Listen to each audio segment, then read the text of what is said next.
بسم الله والصلاة والسلام على رسول الله. السلام عليكم ورحمة الله وبركاته. النهاردة إن شاء الله بتكلم عن الموبالة. دي حاجة مهمة جدا وعايز أتكلم فيها من بدري. إحنا كلنا بنستخدم الموبالة، والموبالة بتيسر علينا، بتسهل علينا كتير خاصة في الصلاة. بس أنا بشوف الموبالة نفسها في ناس بتلعب فيها وبتقطع الخرطوم وتخليه من بره، ولما تيجي لا مؤاخذة تستخدم الموبالة بتفتح الحنفية لو كانت بايظة أو غيره وتطرطش بقى عليك، تطرطش نجاسة، المية المتبقية في الموبالة بتطرطش على هدومك. في ناس خاطر بتقرب قوي من الموبالة مثلا. الخرطوم ده معمول أصلا، معمول بطريقة إن هو ما يطرطش، يعني معمول بطريقة إن المية تنزل بكذا اتجاه كده من ورا عشان المية تنزل براحتها ما تطرطش. الناس بتقطعه وتخليه من بره، لما تقطعه وتخليه من بره، ولو في العين مسدودة شوية ولا حاجة بيبقى متخزن برضو مية بول.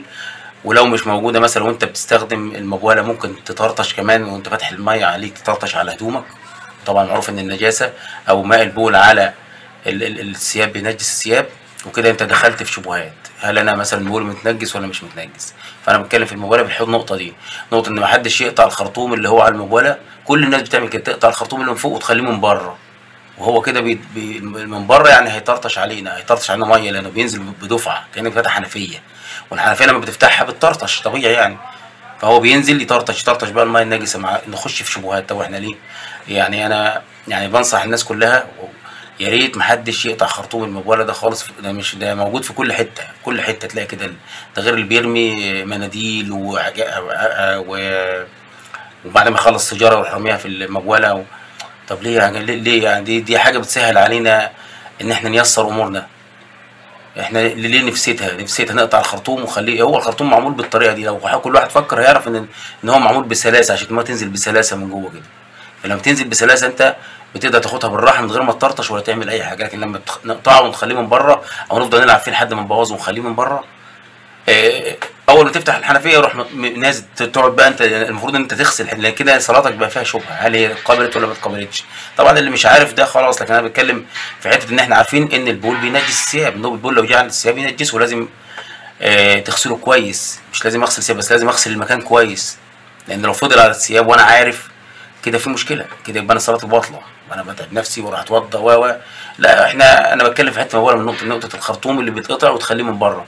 فالخرطوم لما بيتقطع ويبقى من بره، انا كده دخلنا في حته ان الميه لما بتطرطش هي غصبا عن الواحد، يعني بتطرطش. انت بتفتح الحنفيه بتطرطش، يعني تنزل كده بدفعه. وممكن يكون مكان بقى المبوله نفسه وانت قريب منها، الواحد بيبقى قريب منها قوي، في ناس بتبقى حاطه لا مؤاخذه داخله في المبوله خالص كده لجوه. فطبعا اي طرطشه هنخش في شبهه هدوم انا كده اتنجست ما اتنجستش.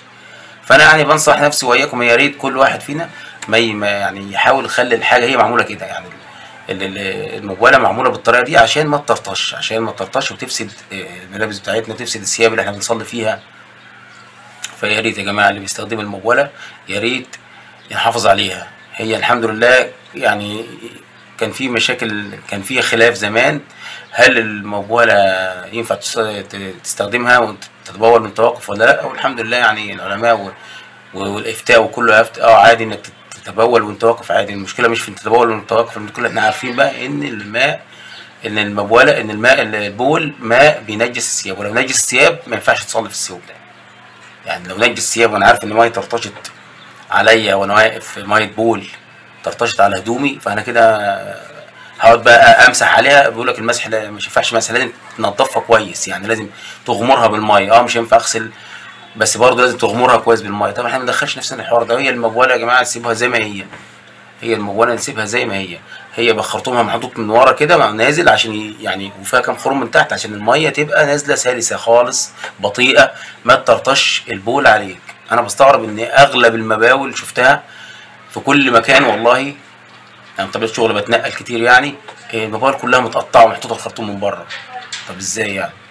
ما انت اكيد هتطرطش، اكيد هنطرطش، يعني هي معموله كده. يا ريت كل واحد فينا، يا ريت اللي يسمع مني الفيديو ده يا ريت ما يبوظش الموبايله، ما يقطعش خرطوم الموبايله، يخليها زي ما هي كده عشان نبعد نفسنا عن شبهه ان النجاسه جت علينا او جت على هدومنا. وربنا يتقبل منا ومنكم الصلاه وصالح الاعمال يا رب. وهي حتى مش في الصلاه بس، هي النجاسه كده الثوب بيبقى نجس، يعني لو جت عليه قطرات ميه بول هيبقى نجس. فاحنا في غنى عن كده. الموبايل بتيسر علينا امور كتيره، وعشان ما نخش في شبهات يا ريت كل واحد يسيبها زي ما هي. والسلام عليكم ورحمه الله وبركاته.